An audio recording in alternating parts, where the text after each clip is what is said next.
I've been putting together resources throughout the year, and it occurred to me that maybe it would be a good idea if I share them with the wider world. I don't know if they're great or not. You tell me.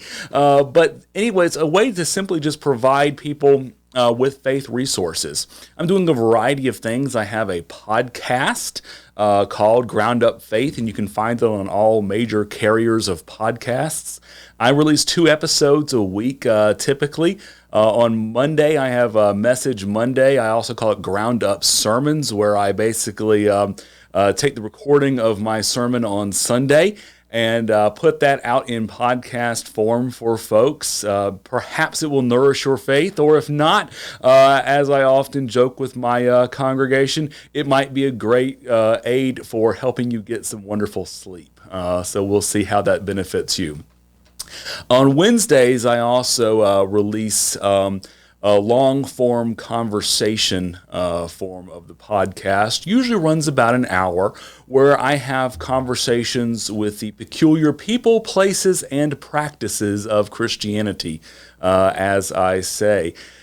Sometimes I'll release those long-form conversations on this YouTube channel in video format as well. You can find my conversation with my bishop, Timothy Smith of the North Carolina Synod, on this YouTube channel, and there'll be some others to come as well.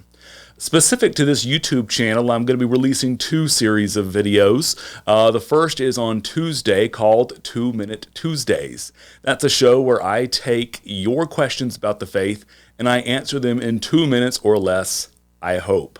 Let's be honest, we pastor people are not always very good about being nice and brief. So that's what I try to do. I try to take your questions and answer them in a very succinct fashion. And then there's this show that's going to be airing on Thursdays, usually around noon-ish or so. We'll kind of get the time squared away. And I call this Feasting on Faith. And this is going to be kind of it's going to be developing, to be honest with you. But it's going to be a show where I am presenting to you interesting facets and stories and aspects of Christianity, and presenting that to you in a little bit of like a talking head format as I'm doing, and maybe a little bit of like a semi-documentary format. I'm still learning all of this stuff, playing with my editing skills and my shooting skills and all of that kind of stuff. So it'll develop as I go. But I want to just, again, tell you interesting stories and facets and aspects about Christianity that maybe you just don't know.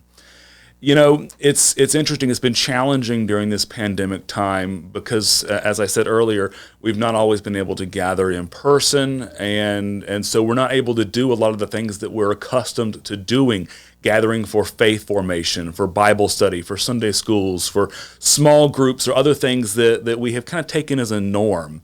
And I know a lot of people, I keep hitting the mic every time I do this. I talk with my hands and the mic's right there. But, you know, a lot of people have lamented to me during this pandemic time.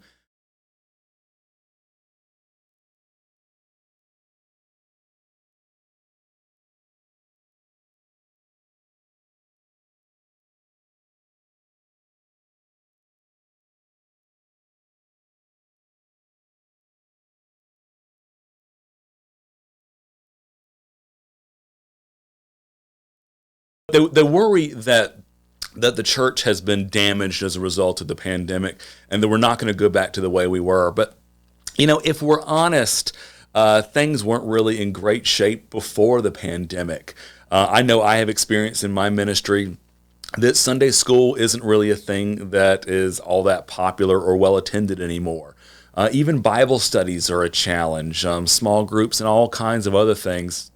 And so I would observe that we find ourselves in something of a church reformation, and we may talk about that in a future episode, but we find ourselves in something of a church reformation where we're reimagining how to best use the tools available to us to share the grace, hope, love, and ultimately gospel of Jesus Christ that we have with the wider world.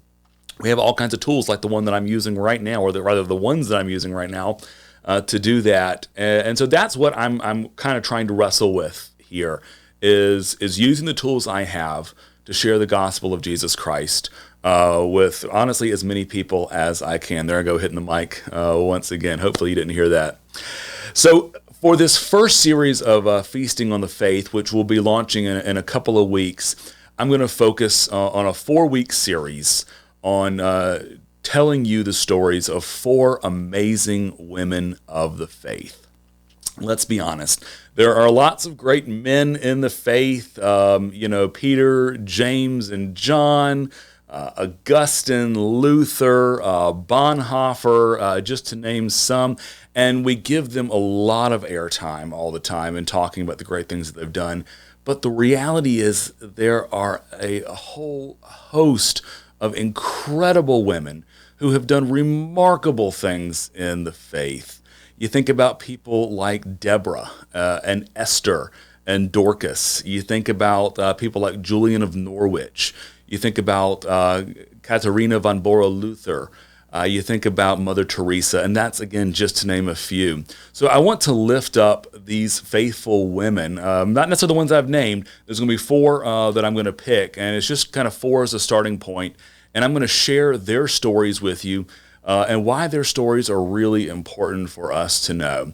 And hopefully, as a result of that, your faith is nourished and you feel equipped for ministry in the world. That's what I really like to think about this. You're pausing in the midst of what it is that you're doing to spend a little bit of time on faith, and then you're being equipped to take your faith and have it lived out wherever it is that you are.